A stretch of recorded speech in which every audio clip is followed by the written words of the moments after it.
Kami dari IM57, saya ikut termasuk mengajukan judicial review lah ke Mahkamah Konstitusi terkait dengan Undang-Undang KPK yang mengatur soal batas usia pimpinan KPK dari yang sebelumnya 40 menjadi 50. Nah, ini yang kita sedang mohonkan ke Mahkamah Konstitusi.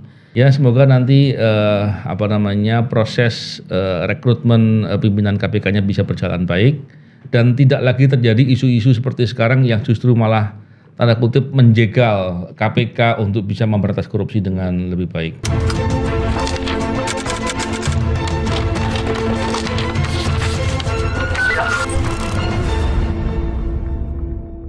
Bismillahirrahmanirrahim. Assalamualaikum warahmatullahi wabarakatuh. Salam integritas. Alhamdulillah kembali berbincang di podcast ini. Kali ini kita membicarakan terkait dengan KPK. Bahkan yang kita bicarakan membuat kita semua terkejut. Ada putusan perkara di KPK yang seolah-olah menganggap bahwa kewenangan KPK untuk menuntut itu adalah kewenangan delegasi dari Jaksa Agung. Oleh karena itu kita akan membicarakan dengan mantan pimpinan KPK Pak Bambang Wijayanto. Apa kabar Pak BW? Alhamdulillah sehat Mas.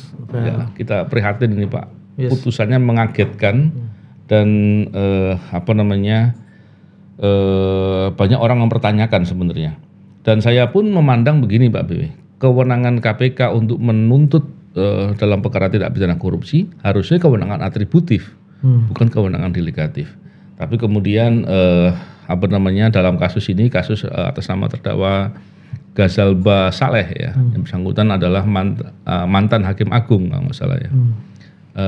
Udah mantan ya Pak ya, sudah enggak lagi. Dan yang menarik kayak gini Mbak Bewi, ini kan bukan pertama kali. Sebelumnya yang bersangkutan Ghazalba Saleh juga dituntut di perkara tidak pidana korupsi oleh KPK dan bebas gitu. Dan ini yang kedua.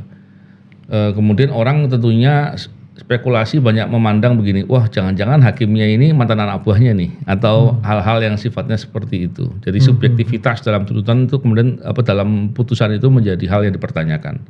Walaupun tentunya kita menghormati putusan, tapi saya sendiri memandang ini aneh Pak Bewi, aneh dan agak susah dipahami dalam akal sebagai seorang sarjana hukum lah gitu Pak Bewi. Gimana Pak Bewi memandang itu? Tapi sebelum masuk situ pimpinan KPK apa ya responnya terhadap ini? Pimpinan KPK katanya mau melaporkan ke KY dan ke pengawas ya. Tentunya seharusnya upaya hukum yang dilakukan. Yes. Tapi seperti apa selanjutnya saya belum tahu. Oke. Ini bisa dilihat dari beberapa sisi nih Mas. Kalau satu memang putusan harus dihormati, tapi juga harus dicermati. Betul, dicermati. Iya betul, nggak boleh lupa. Nah itu. Kalau kemudian kita lacak dasar argumennya, bahkan digunakan argumennya itu adalah pendapat majelis itu merujuk pada Undang-Undang 11 tahun 2021 tentang Kejaksaan Agung. Dan pada undang-undang itu dikatakan bahwa Jaksa Agung penuntut umum tertinggi sesuai dengan azas single prosecution system. Itu dasar argumennya itu. Tapi kemudian kalau dilacak lebih lanjut lagi, apakah dasar ini bisa dipakai untuk mendelegitimasi kewenangan KPK? Itu masalah besar. Yang pertama begini, dalam undang-undang kejaksaan itu sendiri tidak ada pernyataan yang secara eksplisit menyatakan kewenangan penuntutan yang ada di lembaga lain didelegitimasi dengan adanya undang-undang ini. Tidak ada. Nggak ada. Dan tidak pernah disebutkan secara eksplisit juga adalah kewenangan yang ada di dalam undang-undang KPK. Jadi kalau kemudian ini dipakai semata-mata secara generik tapi tidak dengan tidak dilihat secara spesifik, apakah itu memang dicabut kewenangan penuntutan di KPK atau ada penentuan yang bersifat jadi delegasi, maka kemudian itu menjadi sah. Tapi ini tidak ada. Itu bagian pertama. Terus bagian kedua yang juga menarik untuk dilihat adalah kita lacak di Undang-Undang KPK. Saya menyebut ada pasal 3, pasal 6, pasal 8, pasal 10A.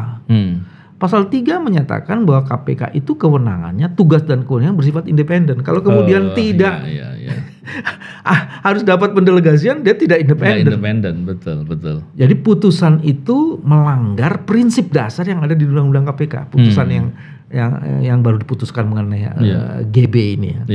Terus yang kedua, di dalam pasal 6 itu disebutkan bahwa KPK bertugas itu melakukan penyidikan, penyidikan dan penuntutan. Bagaimana mungkin melakukan penuntutan tidak ada kewenangan penuntutan? Itu pasal 6 dan itu harusnya merujuknya ke pasal 3 tadi. 8 huruf A juga di situ. Tugas KPK adalah salah satunya tugas koordinasi. Koordinasi terhadap apa? Mengkoordinasikan penyidikan dan penuntutan dalam kasus tindak pidana korupsi.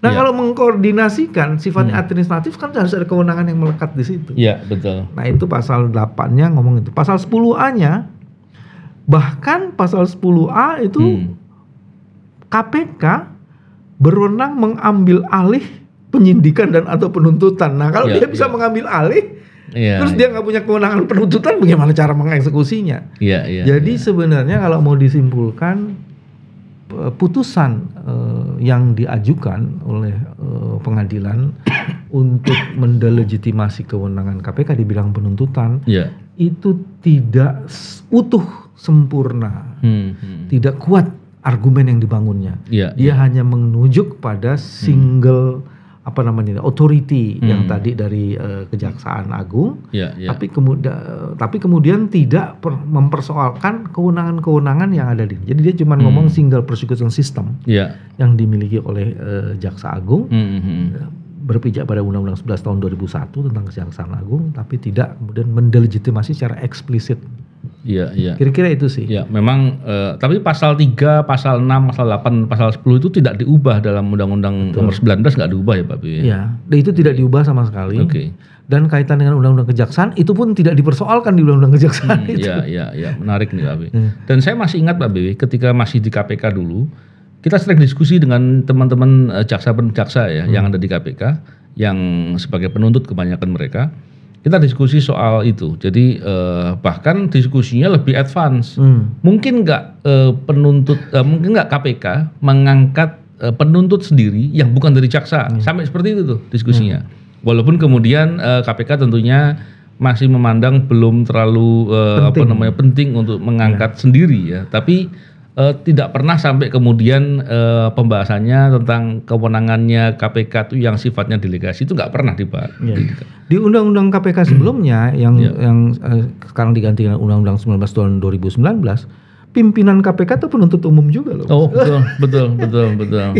Masa harus coba delegasi ya? Nggak mungkin. Ya betul. Cuman yang sekarang memang tidak lagi disebut penuntut umum.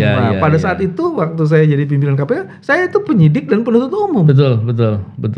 Dan saya masih ingat tuh Pak. Makanya kalau kemudian penuntut umumnya tidak kerja, kita bisa ambil alih tuh pimpinan bisa jadi penuntut umum. Dan logikanya nggak mungkin juga delegasi kalau begitu, karena delegasi kan kepada jaksa, nggak mungkin delegasi kepada di luar jaksa kan gitu Pak. Jadi dari situ menggambarkan bahwa mestinya KPK betul-betul independen dalam penuntutan gitu Pak Bibi. Menarik sekali Pak Bibi. Nah, yang mesti dikembangkan Mas, bukan argumen legalnya. Apakah ini bagian dari sebuah skenario besar? Nah, itu pertanyaan. Ini sebenarnya karena banyak isu itu banyak Pak Bibi. Banyak yang bincangkan bahwa udah deh ke depan KPK tuh mau digabung sama ombudsman, hanya tugas pencegahan. Waduh, jangan-jangan politik hukumnya sudah diarah-arahkan begitu nih Pak Bibi. Itu munculnya katanya dari Bappenas ya idenya. Ada rekan yang bicara bahwa informasi itu dari Bappenas. Dan dari Bappenas itu bukan Bappenas sebagai institusi. Katanya ada salah satu staf ahli di Bappenas, ini kan mesti diklarifikasi ya.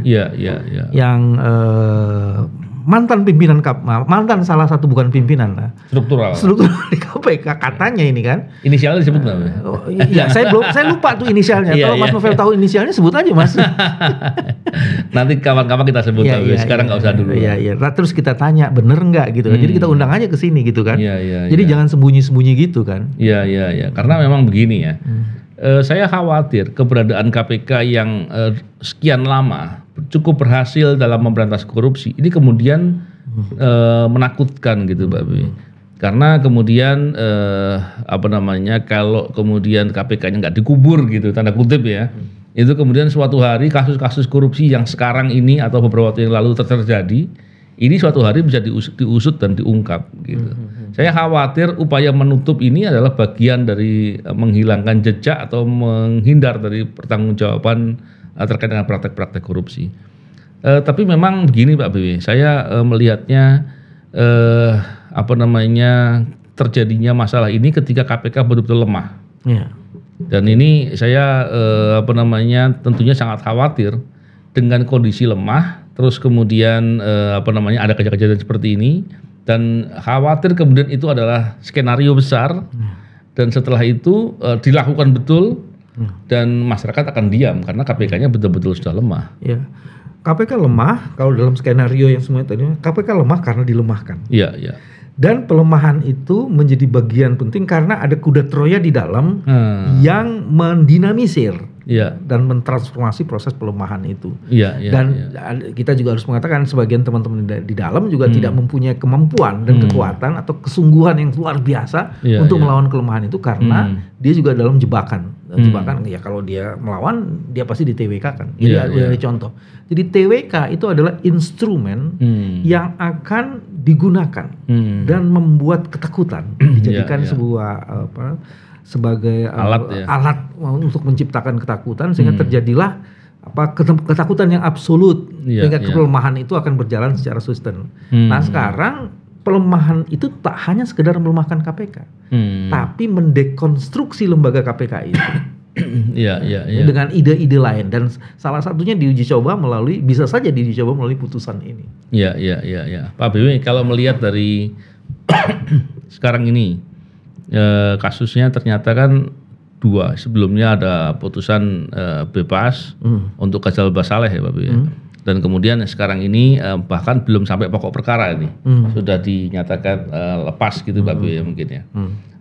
Melihat dari fakta-fakta ini Pak BW, mestinya pimpinan KPK bukan hanya terkait dengan upaya-upaya formal saja, tapi mengkomunikasikan itu dengan contohnya masyarakat sipil, akademisi dan banyak lagi yang lain. Tujuannya agar ini menjadi pembahasan bersama.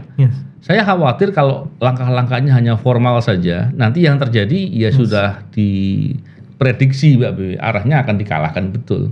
Tapi kalau dibahas dalam konteks yang lebih luas, masyarakat agar merasa memiliki KPK, bahwa pemberantasan korupsi adalah suatu gerakan, maka ini akan menjadi berbeda mestinya. Ada 3 alasan yang sebenarnya harus dilihat dalam konteks KPK ini. Dalam sejarah pemberantasan korupsi di Indonesia, tidak pernah ada sebuah lembaga yang sukses menjalankan amanahnya kalau tidak melibatkan peran dan partisipasi publik. Tidak ada. Betul. Itu sejarah pembentukan lembaga anti korupsi di Indonesia menerangkan mengenai itu. Jadi kalau ada pimpinan KPK yang alergi terhadap pelibatan partisipasi publik, dia bukan sekedar bodoh, tapi dia tidak memahami betul bagaimana corak pemberantasan korupsi yang harusnya dihadirkan di Indonesia. Dia tidak sekedar bodoh, tapi atau memang nggak peduli. Nggak peduli itu lebih ini lagi Mas. Udah bodoh ditambah nggak peduli jadi dungu kan itu. Bisa kayak begitu, bisa dikualifikasi dan diduga melakukan kedunguan yang absolut. Itu bagian yang pertama. Bagian yang kedua, dalam situasi pemberantasan korupsi seperti hari ini Mas, yang sangat berat karena memang rezim kekuasaannya itu betul-betul luar biasa, maka sebenarnya keahlian, kepedulian dari masyarakat dan kalangan ahli menjadi bagian penting.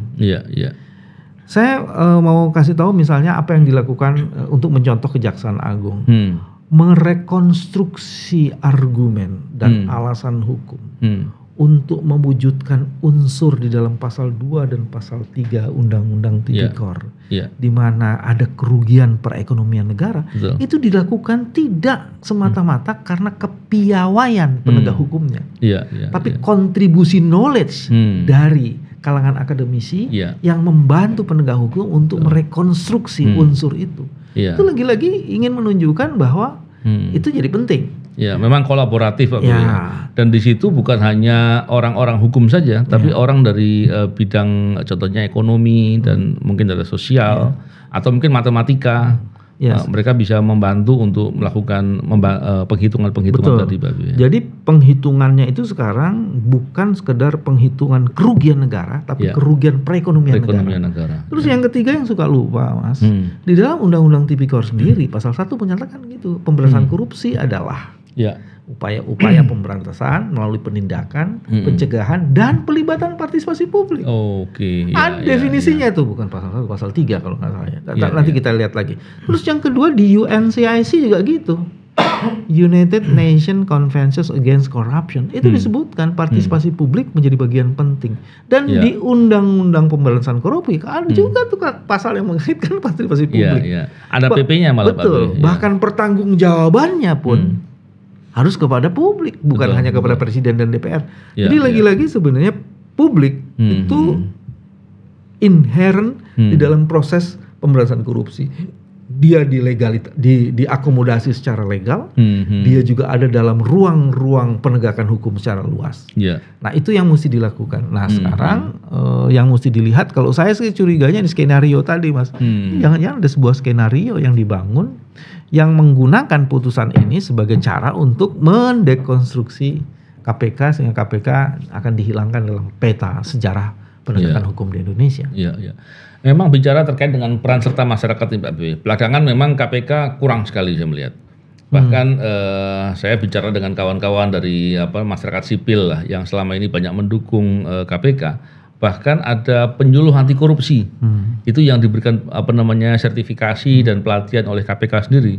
Mereka juga merasa ditinggalkan sebenarnya. Oh gitu ya? Ya, saya sering bicara sama mereka dan memang itu terjadi karena sikap dan kebijakan pimpinan KPK yang justru malah menarik diri atau menjauh dari masyarakat sipil. Ini kan justru malah kebalik. Harusnya mereka mendorong agar kelompok masyarakat itu membicarakan terkait dengan masalah pemberantasan korupsi sehingga bisa menjadi gerakan dan sekaligus memperkuat dengan banyak cara, Pak Dwi.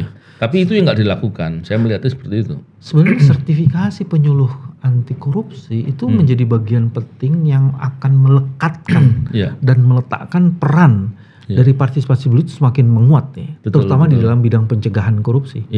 Jadi tadinya saya pikir ini menjadi sesuatu yang menarik gitu. Cuman saya baru dengar infonya kok sampai seperti itu. Mereka merasa ditinggalkan. Apalagi sekarang ini kalau kalau mereka kemudian didorong untuk bisa melakukan tugas-tugas pemberantasan korupsi di masing-masing kementerian lembaga atau pemerintah daerah, maka itu dahsyat sekali. Bahkan ada beberapa yang mereka itu di swasta gitu ya, swasta ataupun wira swasta, bukan di pemerintahan. Mereka mestinya bisa mengambil peran dan mereka melakukan itu kan dengan sukarela, Pak Bibi. Tapi ketika mereka tidak dimanfaatkan tanda kutip ya, tidak didaya gunakan, ini kan akhirnya mereka merasa bahwa ini sebetulnya sungguh-sungguh apa enggak sih? Jadi banyak sekali, Pak Bibi, dan itu semua terjadi karena kebijakan pimpinan KPK. Saya melihatnya seperti itu. Pimpinan KPK yang sekarang, Pak Bibi. Di real problemnya. Iya, itu saya mau protes gitu. Karena saya ingat dulu Mas, bagaimana untuk melibatkan partisipasi publik itu saya ingat kita dulu sampai bikin yang namanya radio kan Mas. Oh iya. Bikin TV KPK. Itu sebenarnya ingin menampung berbagai kecerdasan yang muncul di publik yang bisa mendorong upaya pembangunan zona-zona integritas sebagai bagian dari pemberantasan korupsi. Itu sebenarnya cara seperti itu. Terus kemudian kita berkomunikasi dengan membentuk dulu ada yang disebut dengan ini Mas. Guru anti korupsi, anak muda anti korupsi, Youth Camp on Anti Corruption. Ada gitu. Teacher on Anti Corruption. Jadi dibikin kayak gitu tuh sebenarnya mestinya saya menduga itu mestinya masih ada Mas program-program gitu. Cuman saya nggak tahu. Sepertinya program masih ada beberapa, tapi mungkin frekuensinya sudah berkurang. Terus mereka itu merasa ada yang kurang lah di situ. Kita bukan cuma sampai itu aja, keteladanan pimpinan KPK-nya juga buruk. Value-value baik yang selama ini dilakukan oleh pegawai KPK, aturannya diubah. Dan banyak lagi yang lain. Kalau tadi yang soal penyuluh anti korupsi, saya malah beberapa diskusi sama kawan-kawan itu dan mereka kemudian mengeluhkan situasinya itu. Dan gini Pak B, mengingat sekarang ini kan akan dibentuk panitia seleksi ini. Tentunya proses pemilihan pimpinan KPK akan segera berlangsung, dipersiapkan. Kami dari IM57, saya ikut termasuk mengajukan judicial review lah ke Mahkamah Konstitusi terkait dengan undang-undang KPK yang mengatur soal batas usia pimpinan KPK. Dari yang sebelumnya 40 menjadi 50. Nah, ini yang kita sedang mohonkan ke Mahkamah Konstitusi. Kami sangat optimis Hakim Konstitusi akan menerima permohonan kami, mengingat dari beberapa hal yang bisa dijadikan perbandingan, Mbak Bibi. Belum lagi kalau melihat bahwa di antara kami itu banyak yang punya pengalaman dan keahlian tentunya terkait dengan upaya pemberantasan korupsi dan berpengalaman di KPK sekian lama, harapannya bisa membantu memperbaiki KPK. Selain itu, kita juga ingin banyak anak-anak muda di usia 40 lah, mulai 40, ini mengambil peran untuk mau berkontribusi dalam upaya pemberantasan korupsi dengan menjadi pimpinan KPK. Ini yang kita sedang upayakan, Mbak Bibi. Kalau saya ngelihatnya di beberapa hal menarik. Pertama, kenapa ini jadi penting dipersoalkan? Karena memang regenerasi untuk melakukan pemberantasan korupsi harus dilakukan. Dan kita tidak sekedar ngambil angka loh, Mas. Yang diambil kalau nggak salah teman-teman permohonan itu angkanya 40 kan. Dari 40 itu dalam banyak pandangan itu dianggap adalah usia yang memang sudah relatif mayoritasnya ada di situ. Jadi Presiden juga usia 40 kalau nggak salah. 40 bahwa ada perubahan lagi itu sebenarnya Mahkamah Konstitusi sudah pernah memutuskan itu. Jadi sebenarnya dari sisi itu mayoritas dan dari pengalaman ini putusan MK itu ada masuk. Terus yang kedua yang menurut saya juga menarik itu bahwa trennya di berbagai ini lain juga begitu kan, di berbagai undang-undang lain terjadi penurunan usia. Jadi ini bukan menjegal, apalagi menjagal, tapi memberi akomodasi.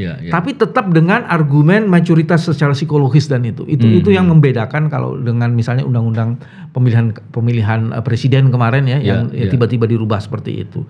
Terus yang kedua sebenarnya ini ditujukan untuk kepentingan kemaslahatan publik. Betul. Lebih luas, bukan karena dia misalnya anaknya siapa perlu didorong apa enggak. Jadi ada kepentingan yang jauh nih. Jadi isu nepotismenya tuh jauh sekali dari ide yang ingin mengajukan itu. Dan yang ketiga yang juga jadi penting, kita masuk dalam situasi kritikal. Ada transisi politik dan kontribusi untuk mendorong pemberantasan korupsi jauh lebih berkualitas lagi diperlukan dalam proses transisi politik ini untuk menjadikan Indonesia jauh lebih dahsyat. Iya, menarik. Dan tentunya kita berharap dengan adanya putusan Mahkamah Konstitusi nanti yang soal apa yang kami mohonkan itu bisa membuka ruang untuk lebih banyak lagi orang berkontribusi. Yang kedua, banyak mantan pegawai KPK yang punya kompetensi, punya integritas, keberanian dan punya pengalaman. Dan itu diharapkan bisa untuk membantu memperbaiki KPK, Pak Bibi. Isunya hari ini itu KPK sedang rusak dan perlu diperbaiki. Ketika rusaknya semakin parah, maka semakin sulit untuk diperbaiki. Maka orang-orang yang paham inilah yang diharapkan bisa ikut mau berkontribusi memperbaiki. Jadi dia punya motif, dia punya kepentingan. Dan itu ada 3 I membangun kompetensi, membangun integriti, dan membangun reputasi. Nah, menarik sekali, Pak B. Ya, semoga nanti proses rekrutmen pimpinan KPK-nya bisa berjalan baik. Dan tidak lagi terjadi isu-isu seperti sekarang yang justru malah tanda kutip menjegal KPK untuk bisa memberantas korupsi dengan lebih baik. Terima kasih Pak BB. Semoga bincang-bincang ini bermanfaat. Salam integritas. Assalamualaikum warahmatullahi wabarakatuh. Waalaikumsalam.